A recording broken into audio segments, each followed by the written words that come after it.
All right, now welcome back again. So this is another section of this class, and we want to look at two-way ANOVA today. Last time we looked at one-way ANOVA, so to this time we want to look at a two-way ANOVA test, which is a parametric test, and it usually contains one numerical variable and two categorical variables. Don't forget that. One numerical variable and two categorical variables. So just to remind us that two-way ANOVA is what we're doing analysis of variance is an extension of one-way ANOVA, which examines the influence of two different categorical independent variables on a continuous dependent variable. We have a length here that is continuous dependent variable, and we have two independent variables here, which are the categorical variables. Okay. Of course, we know that it's used to estimate how the mean of a quantitative or continuous variable changes according to the level of the two categorical variables, right? So this data set is actually a tooth growth data set in R, right, which we have used before in R. And this is the length of the peak. Okay, the data set is coming from a tooth growth data set, and it's dealing with the effect of vitamin C on tooth growth in guinea pigs. Right? In the length here is showing the length of a odontoblast cell responsible for tooth growth in guinea pigs. Right?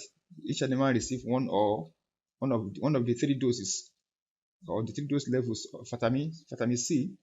Right? Vitamin C, we have a 0.5 gram, we have 1 gram, we have also 2 gram, right, of vitamin C per day by one of the two delivery methods, which can be either orange juice or ascorbic acid.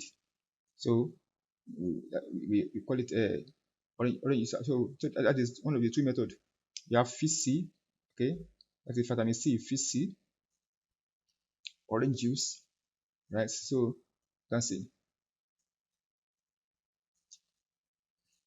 I have ascorbic acid known as fish C, that is orange juice. So we also have orange juice called OJ, and then we have fish C. Okay, so these are the data set we have here. This is the length continuous variable we have here. So these are the three components that we require, that we need to compute ANOVA. Right, so we are going to copy this one to to pass rather, and we are going to compute it very easily. So as usual, it's very easy to do in pass. So just let it through, paste here. Now, first of all, you have to first choose these two columns. These two as group, and this one also as group, because they are categorical variable. Don't forget that they're very, very important. All right. So now let's first check this one if it conform to parametric assumptions first. Let's check first. Okay, normality check. All right, so it conformed, so it's not significant, which means the part here Shapiro test. All right. Okay, so we can also test even for a layer if you want to, if you like. So if you can't last found, you can see sample size too large for those. So this is the one we are interested in. All right, so you can check also no outliers. Can you see outliers throughout? All right, so which means it goes. So we can use this particular one now. So you can just select all of them now. You need to select all of them. Select this, whether your shift key, select this. So we go to univariate and go to ANOVA. Click on two-way ANOVA here. All right. So in two-way ANOVA here, you can see directly that what we actually need, what we need here is look at the supplement here. Look at those interaction here, right? Look at the within group, which is our residual, all right? Then we have total here. So now here we have this two-way ANOVA. If you want to check the effect, you can check the effect here. The post hoc rather. So here we have sum of square, degree of freedom, mean square, F value, and P value. So and the P supplement is significant. for this supplement. Okay, dose also significant. And when you check the interaction between the dose and the supplement, it's also significant, 0.021. All right, so these are the what you just need as a result. You can copy this out, you can copy it and paste in Excel and use for your analysis. Now, maybe you want to go further, you want to check the post hoc.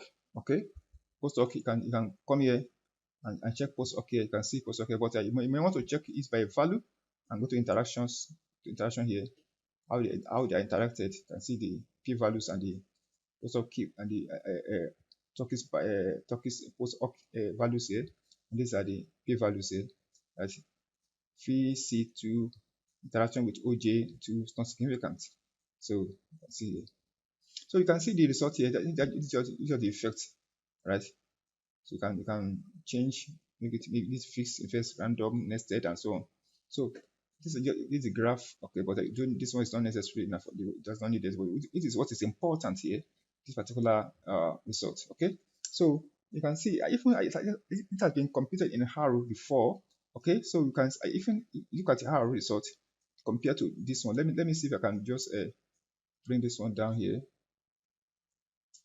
I can drag this down here. Let me see if I can bring to take it to the Haru to see the Haru result. Okay, let's see the Haru result now. Let me see. Okay, now look at it. This supplement here, okay, significant. Okay, 0.000. Can you see? Even though it's not exactly the same result, but it's very close. Those also significant, also highly significant. You can see here.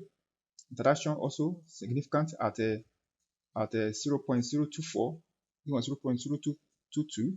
Okay, you can see it's the F value, and so on. You can see very similar result, and the residual, which is our within groups, also is here. Okay, there 54, this 55, 56. You can see, and they look alike. So that is just that you can if you go further to the Turkish post hoc, you can also see that down here. I think I completed that also. I can't remember. Okay, it's not completed for this, right? Okay. All right. So that's that. So you can see the result here, how the result look like. So similar result, and you can also do that by yourself. Thank you so much for listening. I'll see you also in the next class. Thank you.